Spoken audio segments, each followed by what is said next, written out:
Nous sommes donc dans la deuxième phase de la célébration de la Journée mondiale des oiseaux migrateurs.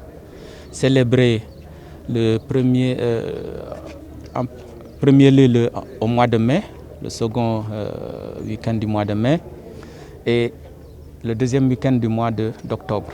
2 journées, c'est juste pour, en tout cas, amplifier l'impact de la communication. La première journée, c'est au mois de mai.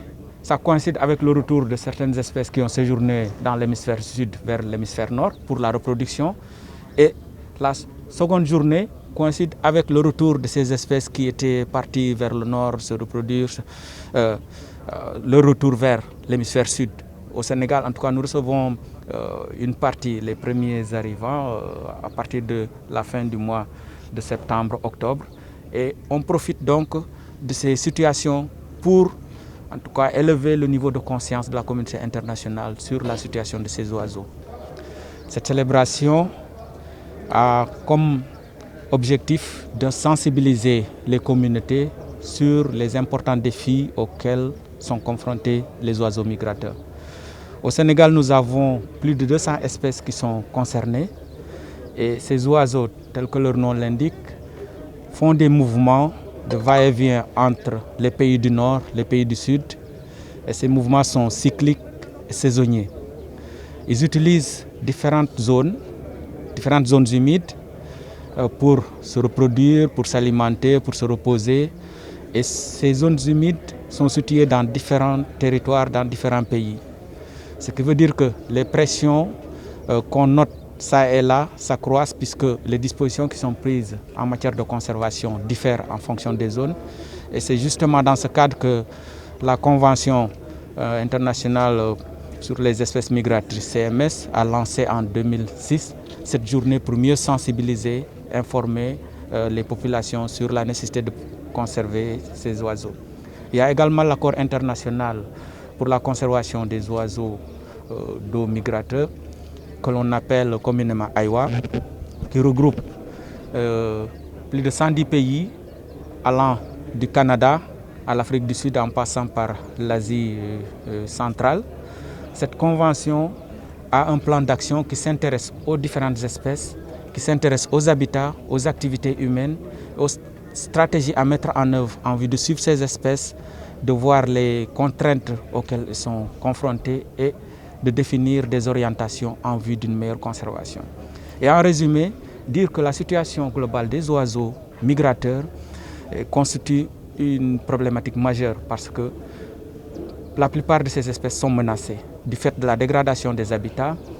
Il y a la pollution, il y a la restriction de l'étendue de ces habitats, des zones humides qui sont comblées, d'autres qui sont converties par les activités agricoles, par l'urbanisation, etc.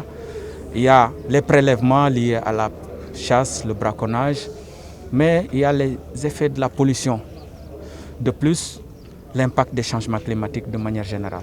Alors que les oiseaux jouent un rôle important dans les écosystèmes, étant des éléments régulateurs, des éléments qui dispersent, qui disséminent les semences, qui pollinisent, mais également qui contrôlent certains prédateurs et déprédateurs.